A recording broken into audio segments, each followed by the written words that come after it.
Hello friends, welcome to Ignite Academy. आज हम यहाँ पे करंट अफेयर्स का नवंबर 2023 ये मंथ का जो डिटेल्स है वो देखने वाले हैं। इसके पहले हमने अक्टूबर का डिटेल देखा था and now November month which will be highly important for you. अब अलग अलग एग्जाम्स ले लो, सेंट्रल गवर्नमेंट के अलग अलग एग्जाम्स, जेई का एग्जाम ले लो या अभी जो पेटेंट ऑफिसर के लिए एग्जाम होने वाला है उसका उसका आप ये देख सकते हो, या इवन लोको पायलट या बाकी कोई भी जो इन जनरल आजकल आप देखते हो कि हर एक गवर्नमेंट एग्जाम में आपको ये चीज जो है करंट अफेयर्स वो देखने को मिलती है। और एक जो इसका आसान तरीका होता है कि आप इसको क्वेश्चन आंसर फॉर्मेट में देखो, सो दैट आपको उसको याद रखने में काफी आसान हो जाएगा। अब अगर आप वही अगर पूरा एक 10 पेज पढ़ रहे हो और उसी के ऊपर आप एक साइड में क्वेश्चन सॉल्व करें तो क्वेश्चन सॉल्व करना कभी भी आपको ज्यादा फायदा दे सकता है, बिकॉज याद जल्दी रहेंगी चीजें, right. So because of that यहाँ पे हम ये पूरा एक सीरीज लेके आ रहे हैं in which we will see different kind of questions और उसके थ्रू हम कुछ चीजें डिस्कस करते हुए आगे बढ़ेंगे। ठीक है। सो करंट अफेयर्स नवंबर 2023 ये मंथ है और इसका करंट अफेयर्स हम यहाँ पे भी स्टार्ट करेंगे। ओके।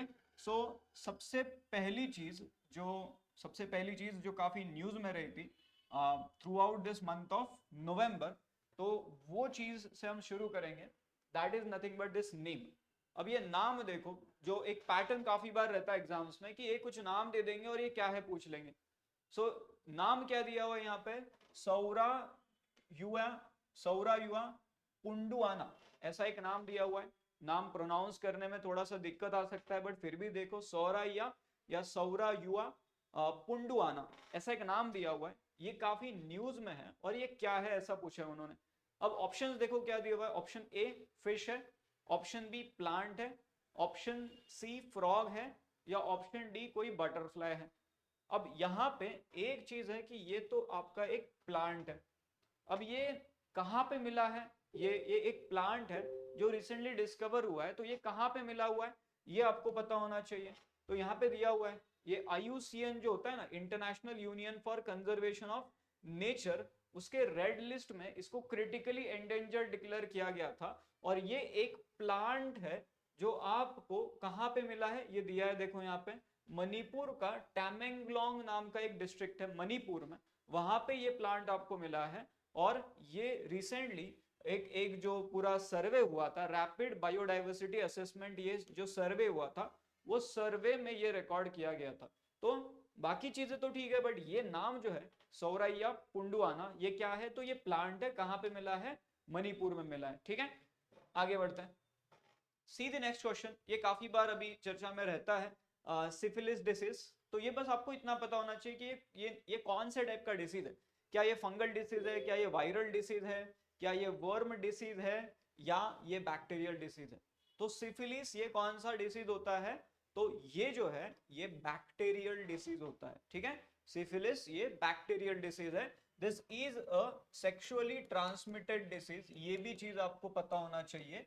सेक्सुअली ट्रांसमिटेड डिसीज है ये। देन और एक जो चीज आपको पता होना चाहिए, अगर ये बैक्टीरियल डिसीज है तो और कौन से बैक्टीरियल डिसीज होते हैं जो पूछे जा सकते हैं? एक तो ये ट्यूबरकुलोसिस, ध्यान में रखो, ट्यूबरकुलोसिस। देन टाइफॉइड एक होता है, टाइफॉइड। देन टिटानस एक होता है, ये भी एक बैक्टीरियल डिसीज होता है। देन कॉलरा एक पूछा जा सकता है, कॉलरा। एनिमल्स में ये एंथ्रैक्स नाम का एक डिसीज होता है, this is also bacterial disease. Then diphtheria एक नाम पूछा जा सकता है, डिफ्थेरिया। और एक होता है पर्ट्यूसिस, पर्ट्यूसिस। अब ये जो नाम है यहाँ पे दिख रहा है, डिफ्थेरिया, पर्ट्यूसिस और यहाँ पे टिटानस, ये तीनों को मिलके एक ऐसा वैक्सीन भी बनाया गया है जिसको डीपीटी कहा जाता है। बहुत सारे एग्जाम्स में ये ऑलरेडी पूछा गया है, डीपीटी वैक्सीन। ये कौन से डिसीज के रिलेटेड है? डिफ्थेरिया, पर्ट्यूसिस और टिटानस, ये डिसीजेस से रिलेटेड ये डीपीटी वैक्सीन होता है। ठीक है, तो सिफिलिस डिसीज एंड उसके अराउंड ये कुछ चीजें हैं जो हमको पता होना जरूरी है। आगे बढ़ते हैं। Finance commission. अब आप बोलोगे सर ये तो पॉलिटी में आता है, करंट अफेयर्स का लेक्चर शुरू है। तो एक्चुअल में ये करंट अफेयर्स हो गया। Finance commission, it is mentioned in which article of Indian constitution? क्या ये 260 में आता है, क्या ये 280 में आता है, या 360 या 380? ऐसे चार ऑप्शन दिए, तो कौन सा आर्टिकल होता है फाइनेंस कमीशन का? It is article 280। ये तो सीधी सीधी बात है, but why it is current affairs, see this. यहाँ पे आप ये पीआईबी का पेज देख रहे हो, जहां पे उन्होंने क्या दिया हुआ है, cabinet approves term of reference for 16th finance commission. अभी अगला जो फाइनेंस कमीशन आने वाला है उसके टर्म ऑफ रेफरेंसेस, मतलब वो कौन सी चीजों पे काम करने वाला है, उसके बारे में ये पूरा न्यूज आया था कि ये अप्रूव हो गए टर्म ऑफ रेफरेंस। अब यहाँ पे ये दिया हुआ है कि union cabinet chaired by prime minister, इन्होंने पूरा डिसीजन लिया। एंड नाउ यहाँ पे देखो ये दिया हुआ है, it would cover the period of 5 years commencing April 1, 2026। मतलब 2026 से 5 साल आगे ये पूरा फाइनेंस कमीशन का पूरा जो रिकमेंडेशन है वो इंप्लीमेंट होने वाला है। सो ये अप्रैल 1, 2026 ऑनवर्ड्स के लिए है। आर्टिकल 280 इसका ध्यान में रखना है, आर्टिकल 280 फाइनेंस कमीशन। अब ये फाइनेंस कमीशन कौन कॉन्स्टिट्यूट करता है, तो यहां पे आप देखोगे it is constituted by president of India under article 280। It is constituted by president of India. हर 5 साल में ये कॉन्स्टिट्यूट होता है and this is one important constitutional body. ठीक है, ये एक चीज हो गया। आगे बढ़ते हैं, एक ये इकोनॉमी रिलेटेड ये पूछा जा सकता है, काफी टर्म ये न्यूज में आता है। अ phenomena in which the value of bank notes in circulation rises despite a fall in their use as payment instrument। मतलब लोग जो है वो बैंक नोट्स को उतना यूज नहीं कर रहे, फिर भी क्या हो रहा है, तो वहां पे वैल्यू जो है बैंक नोट्स का वो बढ़ रहा है। सो यूज कम हो रहा है फिर भी वैल्यू बढ़ रहा है। तो ऐसे फिनोमेना को क्या कहा जाता है, जिसके ऊपर एक आरबीआई का रिसर्च पेपर भी रिसेंटली आया था। तो वो ऑप्शन क्या दिए हुए देखो, उसको क्या कहा जाता है वो हमको बताना है। करेंसी डिमांड पैराडॉक्स उसको कहा जाता है, या फिस्कल डेफिसिट कहा जाता है, फिस्कल डेफिसिट, या पैराडॉक्स ऑफ बैंक नोट्स कहा जाता है, या option D both A and C कहा जाता है। तो एक्चुअल में आप देखोगे तो ये आंसर इसका है डी, बिकॉज ये जो फिनोमेना होता है जहां पे वैल्यू बढ़ रहा है बट यूज जो है वो कम हो रहा है, तो उसको करेंसी डिमांड पैराडॉक्स, या उसका दूसरा नाम होता है पैराडॉक्स ऑफ बैंक नोट्स। ठीक है, ये क्यों न्यूज में था, तो ये आरबीआई का एक रिसर्च पेपर उसके ऊपर आया था। ये पूरा न्यूज यहाँ पे दिया हुआ है, नीचे देखो ये क्या दिया हुआ है, एक पेपर है आरबीआई का, ये पेपर है cash versus digital payment, cash versus digital payment transaction in India, decoding the currency demand paradox. ठीक है, तो ये नाम आरबीआई के एक रिसर्च पेपर में आया था। बिकॉज ऑफ दैट इसका मतलब क्या होता है वो हमको क्लियर कट पता होना चाहिए। ठीक है, तो एक तो ये करेंसी डिमांड पैराडॉक्स या पैराडॉक्स ऑफ बैंक नोट्स, दोनों भी नाम आपको ध्यान में रखने हैं, दोनों में से कोई भी नाम वो एग्जाम में दे सकते हैं। ठीक है, ओके आगे बढ़ते हैं। Let's see the next one, Ras Mahotsav. Ras Mahotsav recently news is celebrated at which place, ये कहां पे सेलिब्रेट किया जाता है Ras Mahotsav. Option A Ayodhya, option B Majuli, option C Dwarka, या ऑप्शन डी है वाराणसी। तो ये रास महोत्सव कहां पे सेलिब्रेट किया जाता है, तो एक्चुअली ये जो है ये मजुली, जो आसाम में ब्रह्मपुत्र रिवर के ऊपर एक आइलैंड है, तो वो आइलैंड रीजन में ये सेलिब्रेट किया जाता है। And this is quite famous for this neo Vaishnavism, जो भक्ति मूवमेंट का एक काफी इंपॉर्टेंट पार्ट है नियो वैष्णविज्म। तो ये जो मजुली आइलैंड है that is quite important place from the context of neo Vaishnavism. यहाँ पे कृष्ण भक्ति होती है। Apart from that what you need to know कि ये रीजन में एक डांस काफी फेमस होता है, सत्रिया डांस। सत्रिया डांस ये भी पूछा जा सकता है कि ये कहाँ का है, तो ये आसाम में मजुली आइलैंड के पास में। ठीक है, सो रास महोत्सव आंसर क्या है आपका मजुली, और ये आप ये पेज भी देख सकते हो, मजुली रास महोत्सव which is basically celebrated in this Majuli island. हर साल ये नवंबर मंथ में शुरू होता है, इसके लिए अभी नवंबर के करंट अफेयर्स का ये हिस्सा हुआ है। और अपार्ट फ्रॉम दैट ये रास लीला ऑफ लॉर्ड कृष्णा, ये पूरे आसाम में अगर ऐसा कोई फेस्टिवल सेलिब्रेट होता है तो ये सिर्फ आपका ये माजुली आइलैंड के ऊपर होता है। And also we need to know कि ये एक लार्जेस्ट रिवराइन आइलैंड डिस्ट्रिक्ट भी है। ठीक है। तो ये आइलैंड डिस्ट्रिक्ट है यहाँ का मजुली, कहाँ पे, असम में, ठीक है। सो मजुली रास महोत्सव, अगर ये नाम आता है एग्जाम में, यू नीड टू नो कि इट इज मजुली, वहां पे ये पूरा का पूरा फेस्टिवल सेलिब्रेट होता है। देन आगे बढ़ते हैं, पार्थेनॉन स्कल्पचर्स, काफी अभी तो चर्चा में आ रहा है पार्थेनॉन स्कल्पचर्स। और ये बेसिकली कौन से रीजन के ये स्कल्पचर्स है पार्थेनॉन स्कल्पचर्स? क्या ये रोम के स्कल्पचर्स है इटली में? क्या ये ग्रीस के स्कल्पचर्स है? क्या ये इस्तांबुल के स्कल्पचर्स है? या जावा इंडोनेशिया वहां के ये स्कल्पचर्स है? तो पार्थेनॉन स्कल्पचर्स बेसिकली ये ग्रीस के स्कल्पचर्स है। एथेंस जो है वहां पे ये लोकेटेड ये स्कल्पचर्स है एथेंस के। और एक्चुअली अभी इशू क्या हो रहा है कि ये जो है ये ब्रिटिश म्यूजियम में रखे हुए हैं पार्थेनॉन स्कल्पचर्स, जो ग्रीस के हैं बट ब्रिटेन में रखे हुए हैं। अब ब्रिटिश म्यूजियम में ये 2500 साल पुराने जो पूरे स्कल्पचर्स है, 2500 ईयर ओल्ड, ये रखे हुए ब्रिटिश म्यूजियम में। अब ग्रीस वालों ने बोला कि हमको दे दो वापस, बट ब्रिटेन वाले बोल रहे कि हम इसको वापस नहीं देंगे। तो ये इशू शुरू है between the Greece and Britain. और अभी तो ब्रिटेन के जो प्राइम मिनिस्टर है उन्होंने ये एक मीटिंग था ग्रीस के काउंटर पार्ट के साथ में, बट वो मीटिंग उन्होंने कैंसिल कर दिया। एंड ओवरऑल ये इशू वापस से रीसर्फेस हो रहा है रिगार्डिंग दी हिस्ट्री, और अभी जो हिस्टोरिकल मॉन्यूमेंट्स हैं या हिस्टोरिकल स्कल्पचर्स है उसको रिटर्न करने की बात यहाँ पे हो रही है, बट ये अभी तक इशू सॉल्व नहीं हुआ है। So you need to know कि पार्थेनॉन स्कल्पचर जो है ये कहाँ से है, तो ग्रीस से है, बट अभी फिलहाल ये ब्रिटिश म्यूजियम में रखे हुए हैं, ठीक है। आगे बढ़ते हैं, अगला क्वेश्चन देखो क्या लिखा हुआ है।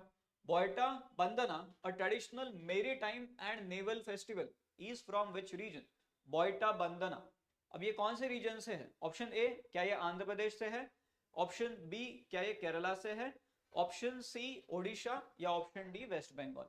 बोयटा बंदना ये एक फेस्टिवल है, ये कहाँ पे सेलिब्रेट होता है? तो एक्चुअली ये ओडिशा का फेस्टिवल है। इसको और एक नाम दिया जाता है बलि यात्रा, बलि यात्रा, या और एक नाम ऐसा भी आ सकता है बाली जत्रा। तो एक्चुअली यहाँ पे ये बाली लिखा हुआ है ना, बाली मतलब क्या है पता है? बाली मतलब है इंडोनेशिया का जो बाली आइलैंड है वो, मतलब ये ओडिशा से काफी जो सी फेयरर्स है वो इंडोनेशिया के बाली आइलैंड को जाते थे, and to commemorate that thing अभी ये बाली यात्रा या बोयटा बंदना ये फेस्टिवल ओडिशा में सेलिब्रेट होता है। This is also one important part कि एक जमाने में इंडिया और इंडोनेशिया का ऐसा भी कनेक्शन होता था, ठीक है। तो बाली यात्रा, तो एक्चुअली ये इंडिया इंडोनेशिया का कनेक्शन है। दैट प्रेसिडेंट ने ये पूरा न्यूज देखो क्या है, president Droupadi Murmu flagged off a special boat commemorating Odisha's maritime glory during this Boita Bandana in Paradip island, जो ओडिशा का आइलैंड है।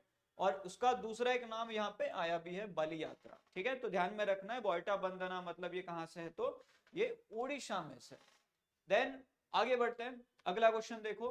Recently cabinet of which state government approved a resolution urging the centre to grant special category status to it? तो कौन सा state government था जिन्होंने centre को demand करता हुआ एक रेजोल्यूशन पास किया कि आप जो है वो हमको स्पेशल कैटेगरी स्टेटस दो? तो ऑप्शन में देखो क्या दिया हुआ है, option A Bihar, option B Jharkhand, option C Chhattisgarh, या ऑप्शन डी पंजाब? तो कौन से स्टेट गवर्नमेंट ने ये किया था? तो ये बिहार के स्टेट गवर्नमेंट ने ये किया हुआ था। और ये आप यहाँ पे न्यूज भी देख सकते हो, Bihar chief minister Nitish Kumar addressed Bhim Sansad ceremony on the occasion of constitution day. और ये न्यूज़पेपर में कुछ ऐसा नीचे पूरा न्यूज भी आया हुआ था that on November 22 chief minister led cabinet passed this resolution of granting special category status to Bihar. और ये कौन से कॉन्टेक्स्ट में ये पूरा ये उन्होंने डिमांड किया हुआ है? तो बिहार कास्ट बेस्ड सर्वे जो हुआ है 2022 का, उसके फाइंडिंग्स के हिसाब से उन्होंने बोला है कि हमको स्पेशल कैटेगरी स्टेटस ये मिलना चाहिए, ठीक है। तो ये बिहार गवर्नमेंट है, ये हमको ध्यान में रखना है, बिहार गवर्नमेंट, ठीक है। आगे बढ़ते हैं, Which book received Booker Prize for 2023? अब बुकर प्राइज एक चीज है, इंटरनेशनल बुकर प्राइज एक चीज है, ये दोनों भी हमको यहाँ पे देखने होंगे। तो ये बुकर प्राइज लिखा हुआ है, तो कौन से किताब को ये मिला हुआ है? Option A The Bee Sting, ये किताब को मिला हुआ है। Option B If I Survive You, ये किताब को मिला हुआ है, ऑप्शन सी प्रॉफिट सॉन्ग, या ऑप्शन डी वेस्टर्न लेन। तो एक्चुअली ये चारों भी बुक्स जो है ये शॉर्टलिस्टेड थे, मतलब इनमें से एक को मिलना था बुकर प्राइज, और एक्चुअली ये प्रॉफिट सॉन्ग नाम का जो बुक है इसको ये मिला हुआ है। ठीक है, यहाँ पे आप ये देख सकते हो बुकर प्राइज, ये पूरा उनका वेबसाइट का पेज है, यहाँ पे लिखा हुआ है प्रॉफिट सॉन्ग, और ये ऑथर का नाम भी आप ध्यान में रख लो, पॉल लिंच। पॉल लिंच ये ऑथर का नाम है, इन्होंने ये प्रॉफिट सॉन्ग नाम का बुक लिखा हुआ है, जिनको ये साल का बुकर प्राइज मिला हुआ है 2023 बुकर प्राइज। ठीक है, अब वैसे ही इंटरनेशनल बुकर प्राइज 2023 का इंटरनेशनल बुकर प्राइज ये दो लोगों को मिला हुआ है, जॉर्जी गॉस्पोडिनोव और दूसरे है एंजेला रॉडेल, ये दोनों को मिला है इंटरनेशनल बुकर प्राइज। तो बुकर प्राइज और इंटरनेशनल बुकर प्राइज ये दोनों अलग हैं, और ये कौन से नॉवेल के लिए मिला हुआ है, तो टाइम शेल्टर, ये भी ध्यान में रख लो, ये दोनों ने मिलकर ये किताब लिखा हुआ है टाइम शेल्टर, और इनको इंटरनेशनल बुकर प्राइज मिला है 2023 का। ठीक है, तो बुकर प्राइज ध्यान में रखना है, इंटरनेशनल बुकर प्राइज भी ध्यान में रखना है। देन आगे बढ़ते हैं, ये एक नाम दिया हुआ है, नाम पढ़ो, फार्लोविकनस रैपिडस। फार्लोविकनस रैपिडस जो रिसेंटली न्यूज में आया था, तो ये क्या है और ये कहां पे मिला हुआ है, दोनों भी एक ही क्वेश्चन में पूछा है।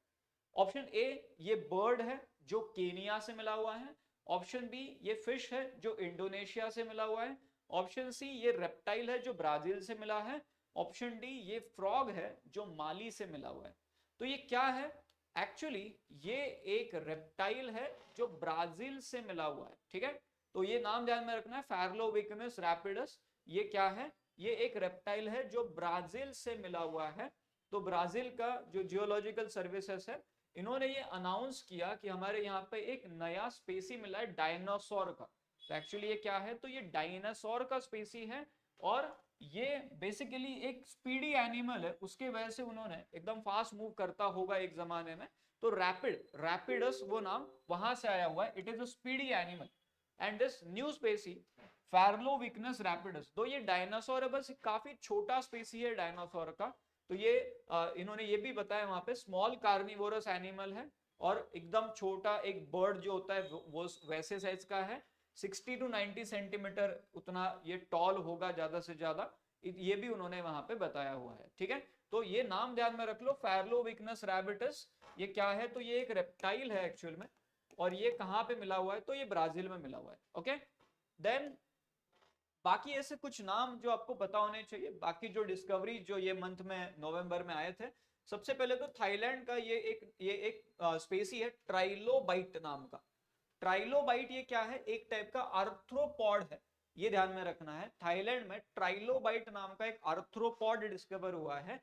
देन ब्राजील में ये एक नया स्पेसी जो साइलेसोर नाम का जो एक स्पेसी होता है, तो उसमें एक एनिमल मिला है एमेनासोरस नेस्बिटी नाम का, एमेनासोरस नेस्बिटी। अब ये कैसे दिखता है, यहाँ पे एक फोटो भी दिया हुआ है, सो यू कैन सी, ये एक टाइप का जो डायनासोर जैसा आप इसको बोल सकते हो, और एक्चुअली इसका एक ओवरऑल डिस्कवरी जो है इसके फॉसिल्स का वो यहाँ पे हुआ है, एमेनासोरस नेस्बिटी ये इसका नाम है। ठीक है, एमेनासोरस नेस्बिटी, तो ये डायनासोर वगैरह ऐसा कुछ नहीं है, बट उसके जैसा आपको दिख सकता है। सो वी कैन से ये एक ना रेप्टाइल है जो आपको यहाँ पे मिला हुआ है, कहाँ पे मिला हुआ है, तो ब्राजील में मिला हुआ है, सेलेसोरस ये स्पेसी का वो नाम होता है, और स्पेसिफिक अगर पूछा जाए तो एमेनासोरस नेस्बिटी, ये आपको पता होना चाहिए।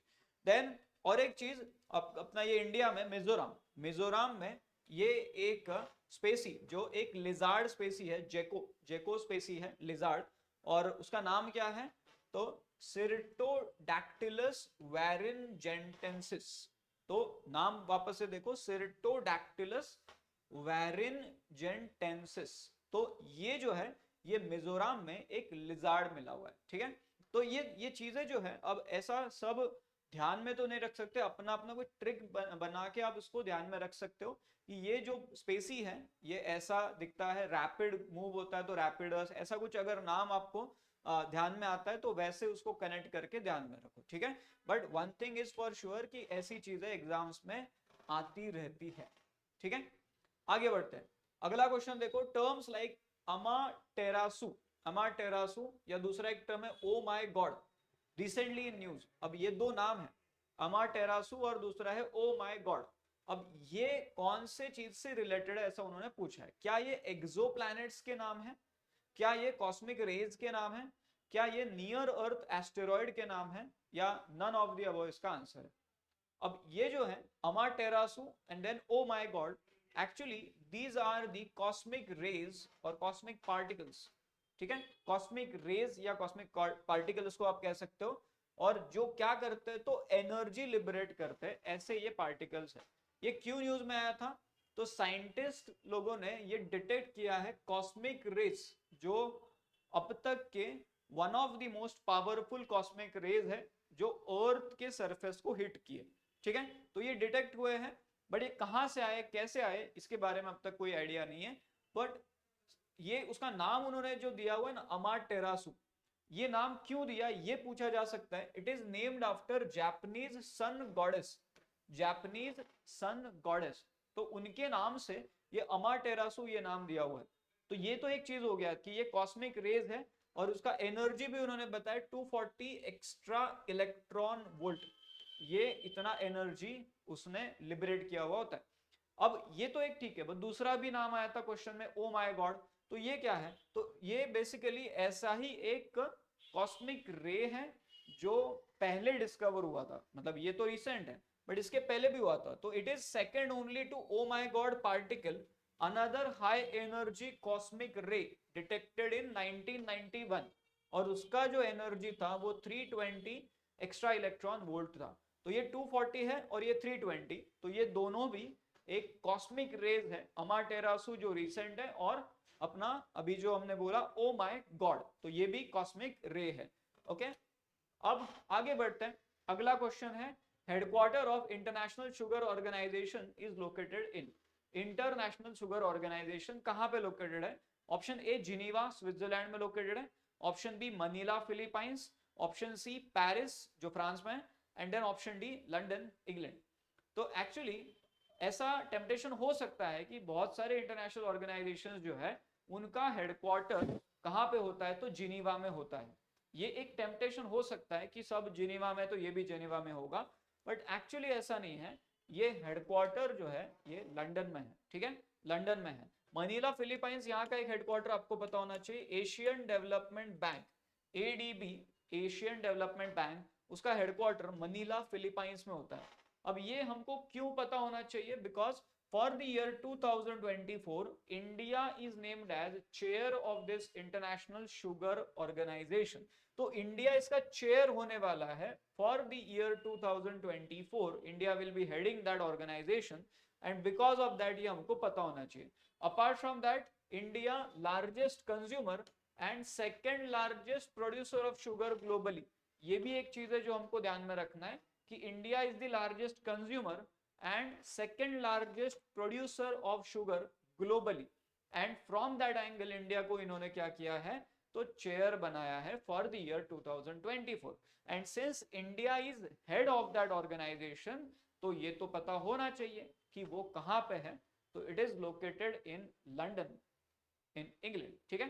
तो आगे बढ़ते हैं, अगला क्वेश्चन देखो, rapid innovation and startup expansion rise accelerator, rapid innovation and startup expansion, तो ये इनिशिएटिव जो है वो कौन से दो कंट्रीज के बीच में, इंडिया तो एक है ही उसमें, बट राइज एक्सिलरेटर जो है वो इंडिया और कौन से कंट्री के बीच में ये इनिशिएटिव है। Option A France, option B Australia, option C USA, और ऑप्शन डी रशिया। तो ये कौन से दो कंट्रीज के बीच में इनिशिएटिव है, तो इंडिया और ऑस्ट्रेलिया ये दोनों ने मिलकर ये इनिशिएटिव शुरू किया है, सो that they can boost the startup sector in each others country. उसके लिए ये rapid innovation and startup expansion accelerator, that is rise accelerator, ये प्रोग्राम उन्होंने लॉन्च किया था। अब यहाँ पर उसके डिटेल भी आप देख सकते हो, that RISE accelerator provide support to startup, not only startup but also MSME जो होते हैं, micro small and medium enterprises, उनको भी ये सपोर्ट प्रोवाइड करेगा। And this is basically the initiative between India and Indonesia. ठीक, इंडिया एंड ऑस्ट्रेलिया, इंडोनेशिया कहां से आ गया, इंडिया एंड ऑस्ट्रेलिया। ठीक है, तो राइज एक्सेलेरेटर नाम ध्यान में रखना है, कौन से दो कंट्रीज हैं, इंडिया ऑस्ट्रेलिया, और ये जो है वो स्टार्टअप इकोसिस्टम को बूस्ट करने के लिए ये इनिशिएटिव है। ओके, आगे बढ़ते हैं। अगला क्वेश्चन देखो, the release of which one of the following into ponds and wells help in controlling the mosquitoes. बहुत बार मच्छर को कंट्रोल करने के लिए पानी में कुछ फिशेस को इंट्रोड्यूस किया जाता है सो that they can eat the larvae of that mosquito, जो छोटा छोटा पर निकलने से पहले जो होता है ना लार्वी, तो उसको वो ईट कर सकते हैं। और ऐसे जो फिशेस हैं उनको क्या कहा जाता है, तो उनको कहा जाता है गंबूशिया फिश, जो ऑप्शन में दिया हुआ है, क्रैब, डॉग फिश, गंबूशिया फिश या स्नेल, तो गंबूशिया फिश उसको कहा जाता है। अब ये चीज करंट अफेयर्स में कैसे आई, बिकॉज ये शुरुआत जो हुई कि मॉस्किटोज को कम करना है, उसके लिए हमने क्या किया, गंबूशिया फिशेस को पानी में इंट्रोड्यूस कर दिया। बट अब ऐसा हो रहा है कि ये जो फिशेस है जो लोकल नहीं थे, बाहर से लाए हुए थे, वो पानी में छोड़े हमने, अब वो लोकल फिशेस के लिए खतरा बन गया। लोकल फिशेस को जो न्यूट्रिशन चाहिए होता है वो सारा का सारा न्यूट्रिशन गंबूशिया फिशेस ही कैप्चर कर ले। सो एक टाइप का आप कह सकते हो कि इन्वेजिव हो गया अभी, so that they are basically affecting the local ecosystem, invasive हो गए हैं। एंड बिकॉज ऑफ दैट ये काफी ज्यादा अभी कंसर्न हो गया है। ये आप न्यूज देख सकते हो, नवंबर मंथ में ये न्यूज आया हुआ है, using mosquito fish to fight mosquito throws India a tougher puzzle now. नीचे क्या लिखा है देखो, a new study has revealed that two species of mosquito fish have invaded various ecosystems across India। invaded various ecosystems मतलब जो local ecosystem है उसी के लिए खतरा बन गया। मॉस्किटोज के लिए तो खतरा है, बट वो जो जहां पे इंट्रोड्यूस हुआ है वहां पे भी ये खतरा बना हुआ है, that is this mosquito fish. ठीक है, तो ये एक चीज है जो हमको पता होना चाहिए, गंबूशिया फिश ये नाम आ सकता है एग्जाम में। अगला क्वेश्चन जो सबको पता होगा, that recently which of the following Indian personality received international Emmy award। International Emmy award ये कौन से इंडियन पर्सनालिटी को मिला? ऑप्शन ए शेफाली शाह जो एक्ट्रेस है, देन ऑप्शन बी वीर दास कॉमेडियन, ऑप्शन सी जो डायरेक्टर है अनुराग कश्यप, या मूवी एक्टर जयदीप अहलावत। जयदीप अहलावत काफी सारे मूवीज में इनको आपने देखा होगा। तो किसको ये इंटरनेशनल एमी अवार्ड मिला? तो ऑप्शन क्या है, option B Vir Das, he got this International Emmy Award. अब ये आप टाइटल देख सकते हो, 51st, ये कौन सा अवार्ड था, ये 51st अवार्ड था, ये international Emmy award. And Vir Das got this award. Even the film and serial producer Ekta Kapoor, उनको भी ये अवार्ड मिला है। And basically Shefali Shah was also nominated, उनका जो दिल्ली क्राइम नाम का एक जो वेब सीरीज आया हुआ था, तो उसके लिए उनको नॉमिनेट किया गया था, but she missed out. And ये दो लोग हैं, वीर दास एंड देन एकता कपूर, इनको ये मिला। वीर दास इनको बेसिकली ये क्यों मिला हुआ है, तो उनका एक नेटफ्लिक्स के ऊपर एक कॉमेडी, स्टैंड अप कॉमेडी वाला एक शो था जिसका नाम है Vir Das landing, Vir Das landing. For that he got this Emmy award. And ये शेयर्ड अवार्ड था बिकॉज एक ब्रिटिश सीरियल है जिसका नाम है डेरी गर्ल्स, तो उसके साथ में जॉइंट ये अवार्ड मिला हुआ है। It is a joint award, तो शेयर्ड अवार्ड है। और कॉमेडी कैटेगरी में ये भी आपको पता होना चाहिए, Vir Das got this in comedy category.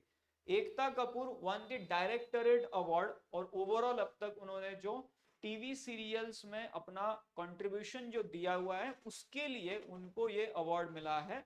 Ekta Kapoor, she got this directorate award. Shefali Shah she missed best actress award. तो कौन से नॉमिनेशन में इनका ये नाम था, बेस्ट एक्ट्रेस अवार्ड में था, बट शी मिस्ड आउट। और ये नॉमिनेशन जो था वो दिल्ली क्राइम नाम के सीरियल के लिए मिला था, ठीक है, वेब सीरीज के लिए। ओके, तो ये ध्यान में रखना है, 51st है ये, 51st Amy award. And Vir दास ये पूछा जा सकता है, या एकता कपूर, इनका नाम एग्जाम में आ सकता है। अगला क्वेश्चन देखो, in a significant move toward optimizing logistics and promoting economic development inland waterways authority of India, famous जो वाटरवेज के लिए जो ऑर्गेनाइजेशन है हमारा inland waterway authority of India, उन्होंने एक कंपनी के साथ में एमओयू साइन किया हुआ था फॉर लॉजिस्टिक डेवलपमेंट। तो कौन सी वो कंपनी है? Option A Facebook, option B Amazon, option C Microsoft या option D none of the above. तो कौन से कंपनी के साथ में इन्होंने ये पूरा का पूरा एमओयू साइन किया हुआ है? तो it is Amazon seller services, या इन शॉर्ट आप कह सकते हो अमेजॉन, उनके साथ में ये inland waterway authority of India ने एक एमओयू साइन किया हुआ है। ठीक है, अमेजॉन के साथ में ये एमओयू है, ये चीज आपको ध्यान में रखना है। This is also posted on PIB. a memorandum of understanding was signed between Inland Waterway Authority of India and Amazon Seller Services Private Limited। मतलब आपका अमेजॉन ये अमेजॉन है, एंड ये क्यों किया गया? For promoting the cargo movement and also for transportation of customer shipments in more efficient way. In short आप ये ऐसा उसको ध्यान में रख सकते हो कि लॉजिस्टिक्स के इंप्रूवमेंट के लिए, डेवलपमेंट के लिए अमेजॉन और inland waterway authority of India, इन्होंने ये एमओयू साइन किया हुआ है। ठीक है, अमेजॉन का नाम आपको वहां पे पता होना चाहिए। आगे बढ़ते हैं, अगला क्वेश्चन देखो, एशियान या ASEAN India millets festival, ASEAN India millets festival, ये कहां पे होस्ट किया गया था? जो इंडिया ने होस्ट किया था, बट इंडिया ने ये कहां पे होस्ट किया था? ASEAN India millets festival. तो ये जो फेस्टिवल है, ऑप्शन देखो क्या दिया हुआ है। Option A Bangkok, option B Jakarta, option C Singapore and option D Manila. जो इंडोनेशिया का अभी जो आगे बदलने वाला है वैसे कैपिटल, बट कैपिटल जो अभी तक जकार्ता कैपिटल वो बोला जाता है, बट जकार्ता में ये फेस्टिवल जो है वो होस्ट किया गया था। कहां पे? जकार्ता में। द अबाउट टू चेंज, ऐसा जो बोल सकते हैं हम, जो अभी होगा बट आगे नहीं होगा, ऐसा कैपिटल दैट इज जकार्ता। अब वो एक न्यूज भी ये पूरा आया हुआ था कि इंडिया और आसियान, इन्होंने ये मिलेट फेस्टिवल कहां पे? तो जकार्ता में होस्ट किया हुआ था। और ये 5 दिन का मिलेट फेस्टिवल है, और इंडोनेशिया का जो कैपिटल है वहां पे ये होस्ट किया गया था, जकार्ता में इसको होस्ट किया गया था। एंड अल्टीमेटली मिलेट्स के बारे में अवेयरनेस स्प्रेड करने के लिए जो एक इंडिया ने ऑलरेडी इसको क्या किया हुआ है, मिलेट्स को न्यूट्री सीरियल्स का टैग दिया हुआ है, न्यूट्री सीरियल्स। और in order to spread more and more awareness, ये चीज वहां पे किया गया था। ऑल्सो 2023 ये international year of millets declare हुआ है, ये आपको पता होना चाहिए। किसने डिक्लेयर किया हुआ है? तो ये यूनाइटेड नेशंस ने डिक्लेयर किया हुआ है। किसके रिकमेंडेशन पे किया हुआ है? तो इंडिया के रिकमेंडेशन पे किया हुआ है। तो ये सारी चीजें वहां पे आपको पता होनी चाहिए। ठीक है, so all these are the things जो आसियान एंड रिलेटेड जो ये पूरा फेस्टिवल है, मिलेट फेस्टिवल, उसके बारे में आपको पता होना चाहिए। कहां पे ये सेलिब्रेट हुआ है, कहां पे होस्ट किया गया? तो जकार्ता में इसको होस्ट किया गया। This is the thing that you need to know. अब आसियान की बात हो रही है तो they can also ask you about members. तो which one of the following is not an ASEAN member? कौन सा आसियान मेंबर नहीं है, ऐसा पूछा है।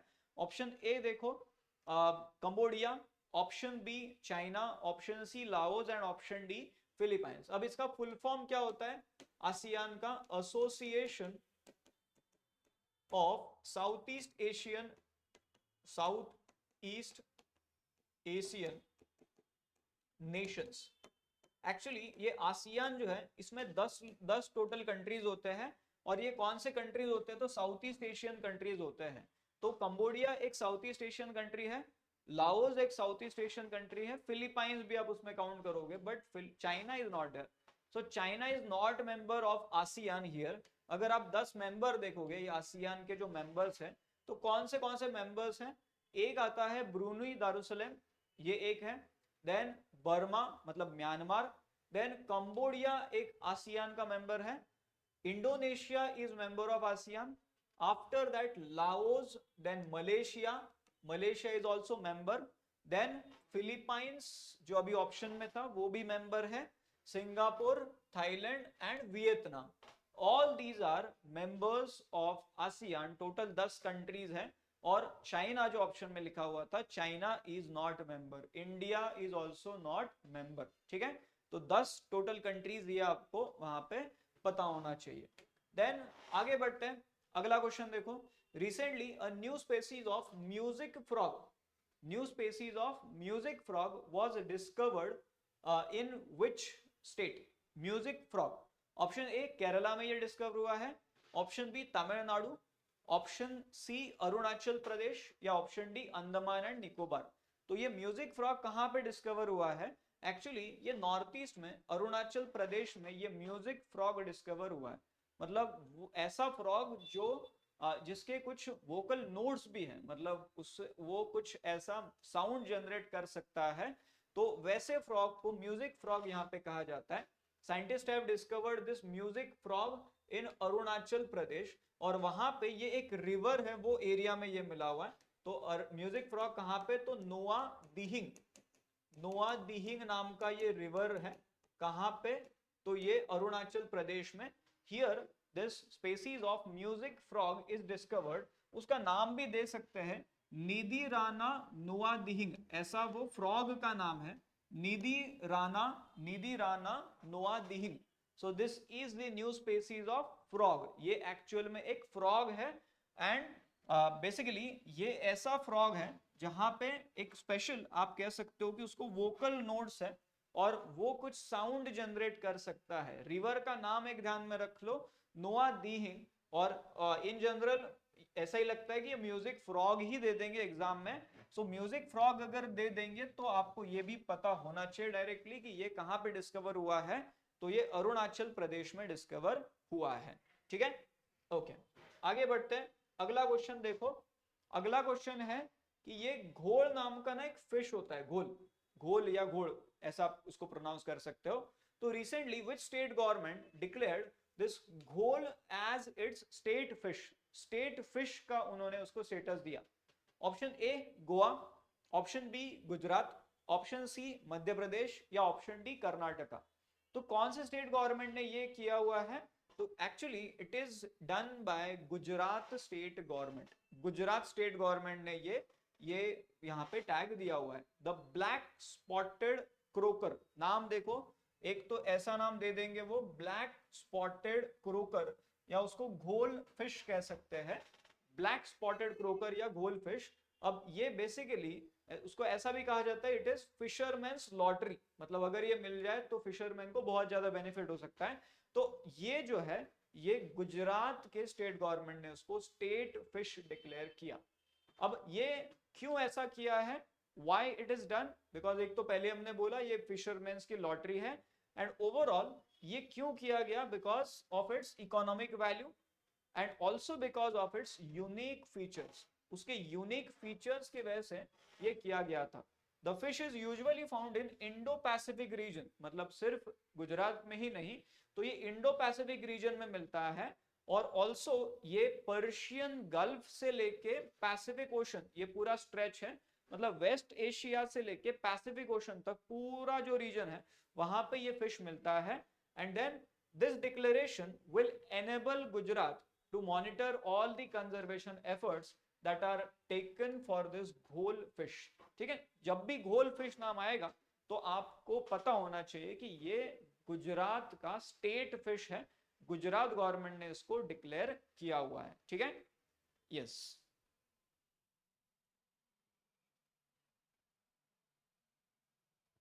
ओके, चलो आगे बढ़ते हैं, अगला क्वेश्चन देखते हैं। Next question is Jupiter IC moons explorer, that is juice, juice नाम का ये प्रोब है, जुपिटर से रिलेटेड ये प्रोब है।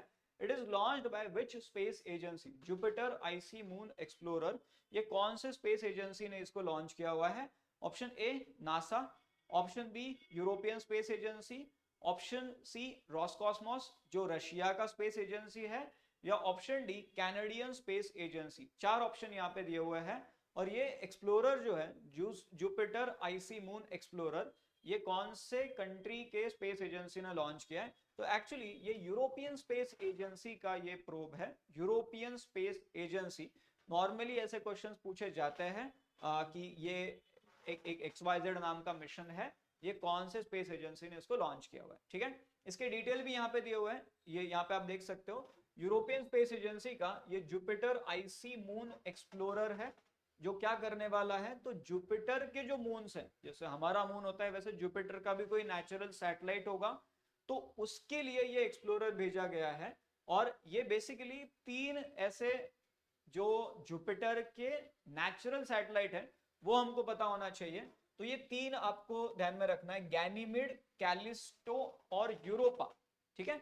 गैनीमीड है, कैलिस्टो और यूरोपा, ये 3 जो जुपिटर के मून है उनके लिए ये जूस नाम का प्रोब भेजा जाएगा। और अल्टीमेटली ये भी आपको पता होना चाहिए कि यूरोपियन स्पेस एजेंसी का प्रोब है। ये कब लॉन्च होने वाला है, तो 14 अप्रैल 2023 को ऑलरेडी ये लॉन्च हो गया है। देन ये कहां से लॉन्च हुआ, तो फ्रेंच गियाना में, जो यूरोपियन स्पेस एजेंसी का जो स्पेस पोर्ट है, मतलब वहां से सारे सैटेलाइट वहां पे लॉन्च किए जाते हैं, फ्रेंच गियाना, वहां से ये लॉन्च हुआ। लॉन्च व्हीकल का नाम ध्यान में रख लो, एरियन 5 वो लॉन्च व्हीकल का नाम है। और ये जुपिटर पे कब पहुंचने वाला है, तो जुलाई 2031 को ये पहुंचने वाला है।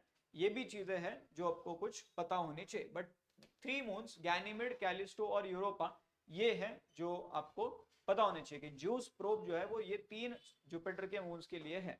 अब अगर ऐसा पूछा जाए कि कौन सा ऐसा प्लैनेट है जिसके सबसे ज्यादा नेचुरल सैटेलाइट है, सबसे ज्यादा मून है, तो एक्चुअल में वो कौन सा प्लैनेट होगा, तो सैटर्न होगा। This is also one thing जो पूछा जा सकता है कि ऐसा कौन सा प्लैनेट है जिसके सबसे ज्यादा मून है या सबसे ज्यादा नेचुरल सैटेलाइट है, तो इट इज सैटर्न, ठीक है। ओके, आगे बढ़ते हैं। अगला क्वेश्चन देखो, वज्र प्रहार।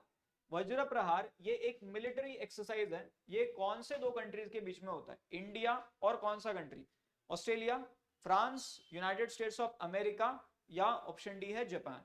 वज्र प्रहार, तो एक्चुअली ये कौन सा कंट्री होगा, तो it is United states of America. India और यूएसए के बीच में ये वज्र प्रहार नाम का एक्सरसाइज होता है, ठीक है। ये न्यूज में भी आया हुआ है, joint exercise between India and United states. और ये कहां पे हुआ है, तो उमरोई कैंटोनमेंट, ये रीजन का नाम आपको पता होना चाहिए, उमरोई कैंटोनमेंट, मेघालय में। तो वहां पे आपको ये एक्सरसाइज देखने को मिला, ठीक है। ज्वाइंट एक्सरसाइज इंडिया यूएसए, ये साल इंडिया में हुआ है, कहां पे, तो मेघालय में, ठीक है, मेघालय में उमरोई कैंटोनमेंट। अब ये भी एक चीज है, ये कितना, कौन सा वाला एडिशन है, तो 14th एडिशन है, ठीक है। वज्र प्रहार 2023, this is the 14th addition, और ये मेघालय में कंडक्ट किया गया, ठीक है। ओके, आगे बढ़ते हैं।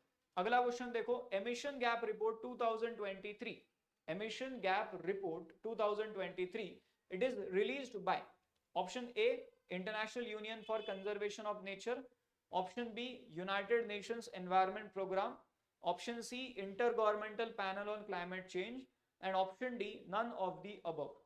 तो ये एमिशन गैप रिपोर्ट जो काफी फेमस होता है, और ये कौन रिलीज करता है, तो United Nations environment Programme, UNEP is releasing this emission gap report, और 2023 का भी उन्होंने ही रिलीज किया था। यहाँ पे आप डिटेल्स देख सकते हो, UNEP launch 2023 edition of emission gap report, UNEP United Nations environment Programme. तो बाकी सब डिटेल्स यहाँ पे दिए हुए हैं, बट वन थिंग इज कि ये रिपोर्ट का नाम आपको पूछा जा सकता है। So this is released by United Nations environment Programme. और कुछ चीजें, ये 1972 में बना हुआ है, इसका हेडक्वार्टर आपको पता होना चाहिए, हेडक्वार्टर कहां पे है, Nairobi Kenya, Nairobi which is capital of Kenya, यहाँ पे ये हेडक्वार्टर है यूनाइटेड नेशंस एनवायरनमेंट प्रोग्राम का, ठीक है। तो ये emission gap report 2023, this is released bye UNEP. इनका और एक रिपोर्ट ऐसे ही होता है, adaptation gap report, adaptation gap report.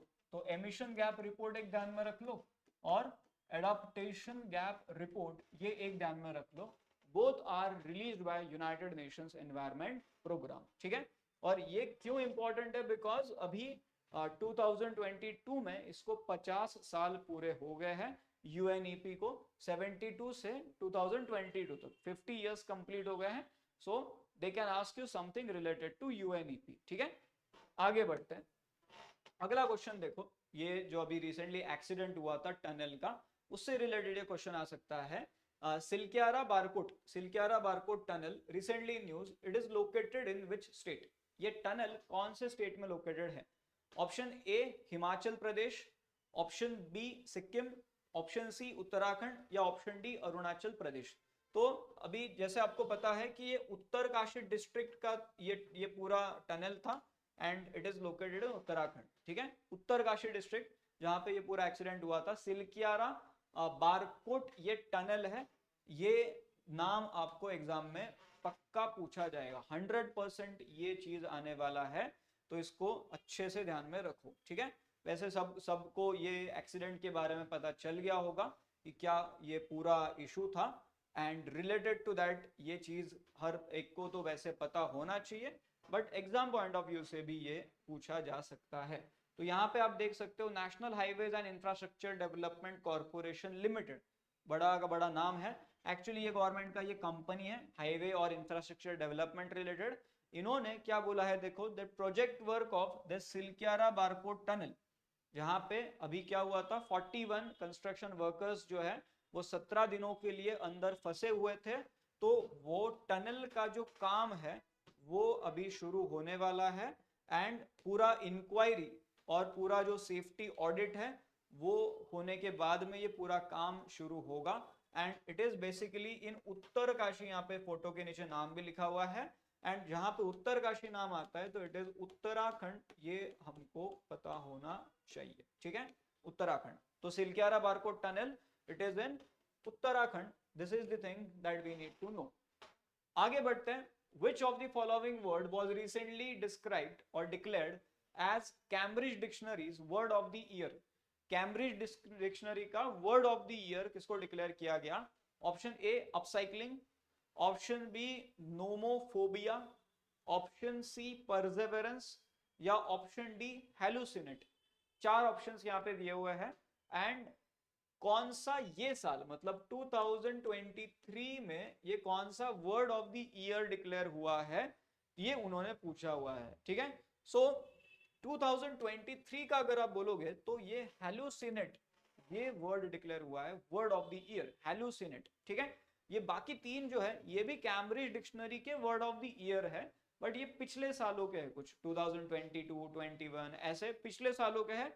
But 2023 अगर पूछा जाए तो हेल्यूसिनेट ये कैम्ब्रिज डिक्शनरी का word of the year declare हुआ है। ठीक है, यहाँ पे आप डिटेल्स देख सकते हो, कैम्ब्रिज डिक्शनरी ने हेल्यूसिनेट को वर्ड ऑफ द ईयर ये डिक्लेयर किया हुआ है फॉर 2023। ठीक है, फॉर 2023, और इसका ओवरऑल मीनिंग भी नीचे दिया हुआ है। ये नीचे देखो यहाँ पे meaning, to seem to see hear feel और smell something that does not exist. Hallucination होता है ना, लाइक आपको कभी कभी ऐसा लगता है कि एक चीज है बट वो है नहीं, राइट? तो उसको हेल्यूसिनेशन कहा जाता है, and this usually happen because of health condition और because you have taken a drug.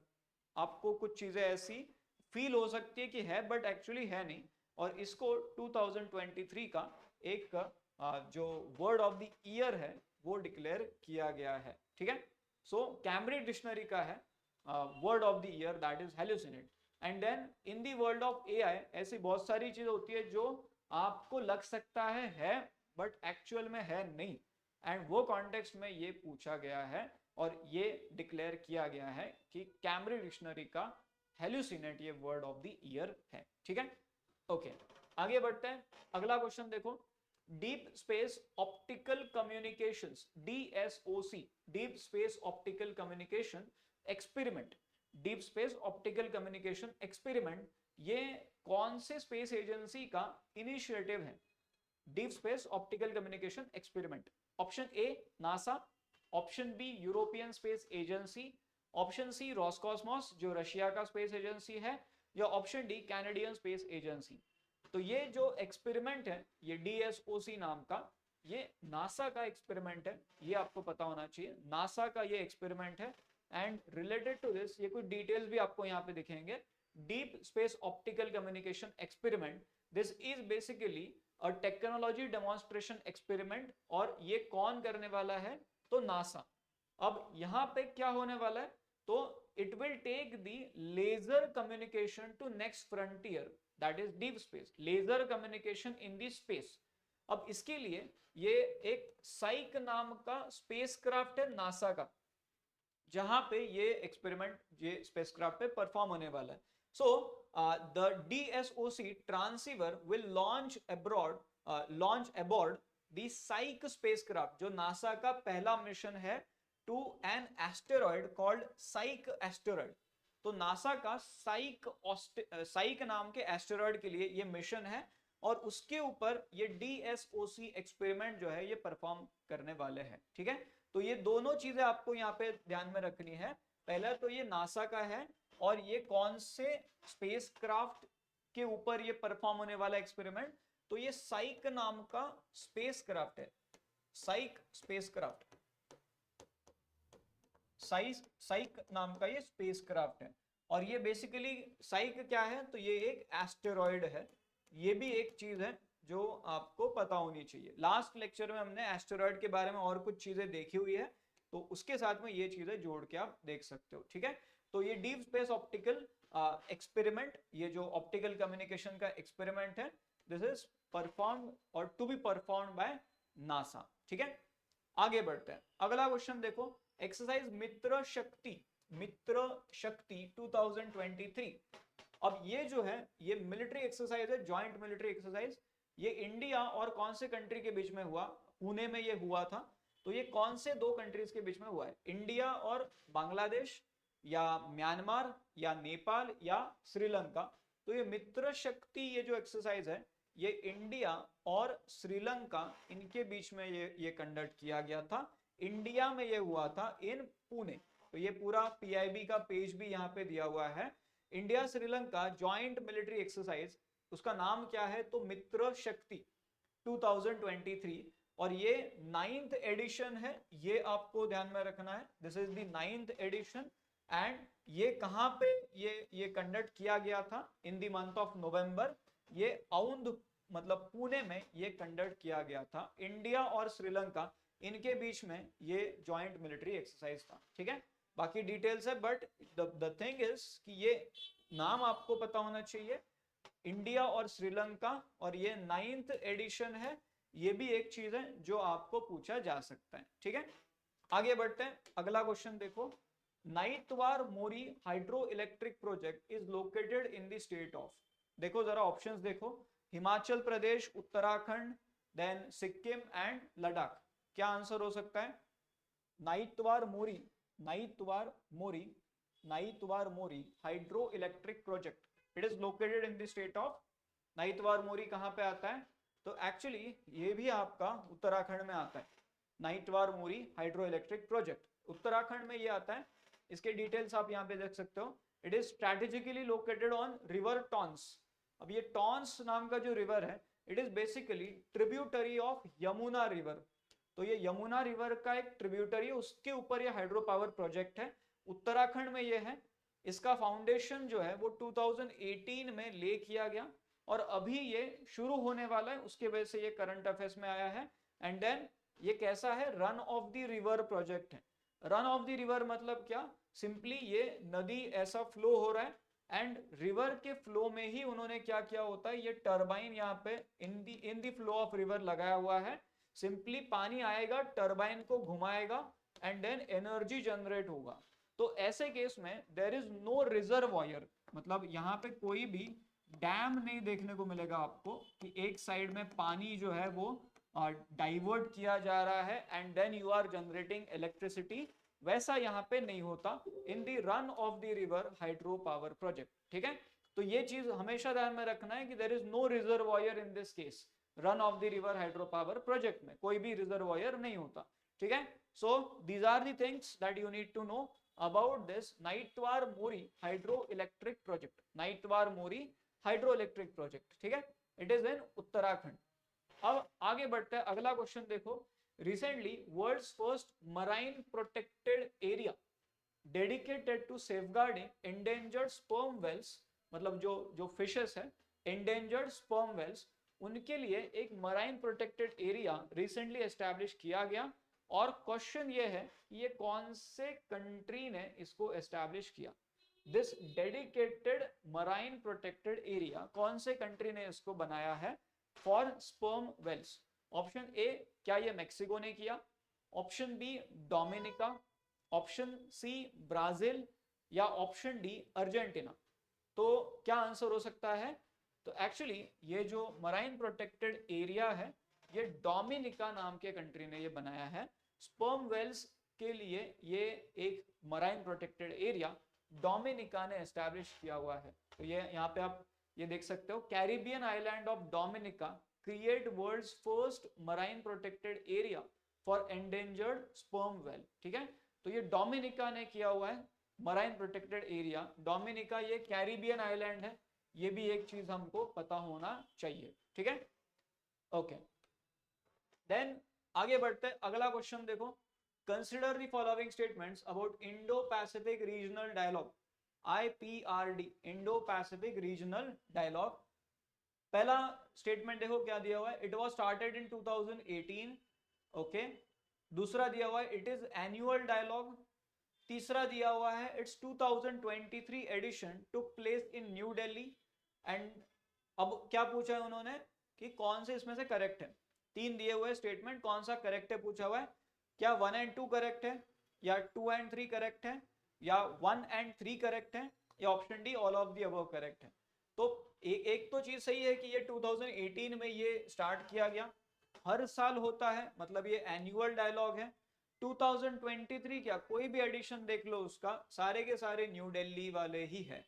मतलब ये तीनों के तीनों स्टेटमेंट कैसे है, तीनों के तीनों स्टेटमेंट सही है। ठीक है, अब इसके बारे में यहाँ पे आप ये पेज देख सकते हो, बहुत सारी चीज यहाँ पे दी हुई है, but we will pick some important things.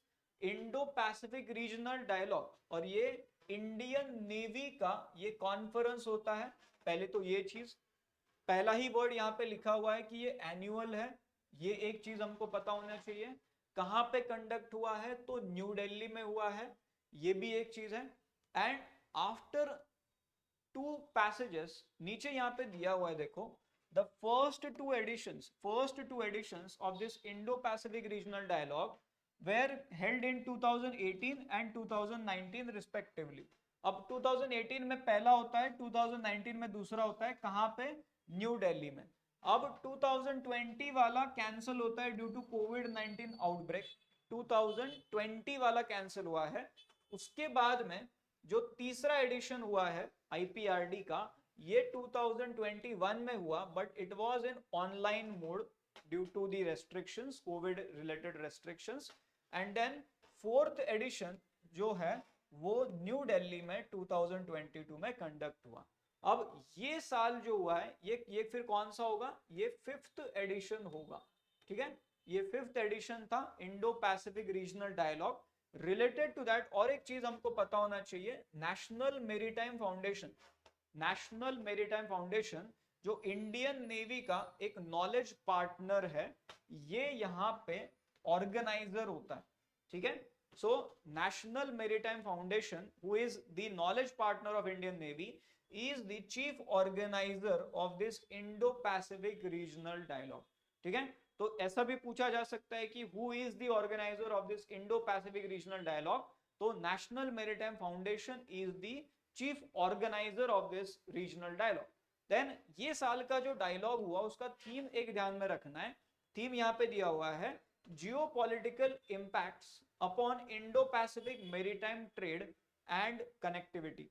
Geopolitical impact upon Indo Pacific maritime trade and connectivity, ये जो है ये 2023 का ये जो रीजनल डायलॉग हुआ उसका ये थीम था। ठीक है, तो ये डिटेल्स जो है ये आपको करंट अफेयर्स में यहां तक मिले हैं।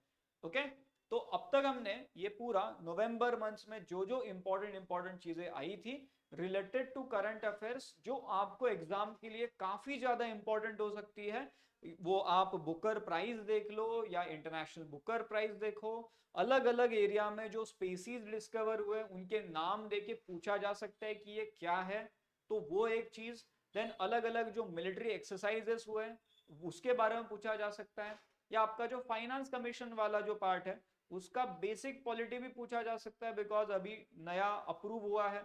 देन कल्चर के एंगल से रास महोत्सव एक इंपॉर्टेंट यहाँ पे आया था, वो एक चीज है जो आपको पता होना चाहिए। Majuli island, that is one thing. अलग अलग रिपोर्ट्स के बारे में पूछा जा सकता है, लाइक एमिशन गैप रिपोर्ट या एडाप्टेशन गैप रिपोर्ट, यूएनईपी वाले जो रिपोर्ट्स हैं। यूनाइटेड नेशंस एनवायरनमेंट प्रोग्राम जो है ये वैसे ही करके जाना है, बिकॉज ऑलरेडी ये 50 साल इसको हो गए हैं। After the completion of 50 years हो सकता है अगले साल 2023 का एग्जाम जो होगा उसमें ये क्वेश्चन है, या 24 में है। इंटरनेशनल शुगर ऑर्गेनाइजेशन, ये पक्का आ सकता है, बिकॉज 24 में इंडिया उसका चेयर है, मतलब हेड होने वाला है, तो वो ऑर्गेनाइजेशन के बारे में कुछ पूछ सकते हैं। या एमी अवार्ड, अलग अलग अवार्ड सीरीज अवार्ड्स के रिलेटेड एमी अवार्ड एक पूछा जा सकता है, because that is also in current affairs. Vir Das, Ekta Kapoor, उनके नाम, वो एक पूछा जा सकता है। अपार्ट फ्रॉम दैट अभी जो हमने देखा कि स्पर्म वेल रिलेटेड कंजर्वेशन हो रहा है, तो डोमिनिका ये कंट्री है, वो एक पूछा जा सकता है। So a lot of things are there. Recent अभी जो हमने अभी लास्ट वाला जो देखा, Indo Pacific regional dialogue, so that is also something which is very very important. ठीक है, तो यहां तक ये नवंबर मंथ के करंट अफेयर्स की डिटेल हमने देखे। इसके पहले हमने अक्टूबर के बारे में भी पढ़ा हुआ है, अक्टूबर के करंट अफेयर्स एंड देन नवंबर के करंट अफेयर्स। तो ये चीजें हैं जो आपको एग्जाम्स के लिए काफी इंपॉर्टेंट हो सकती है, तो उसको आपने पक्का देख के जाना है। ठीक है, तो अभी हम यहाँ पे रुकेंगे, अगले कुछ वीडियोस में ऐसे ही कुछ इंपॉर्टेंट करंट अफेयर्स लेके हम वापस से मिलते रहेंगे। अभी हम यहाँ पे रुकते हैं। Thank you for joining, thank you very much. Yes.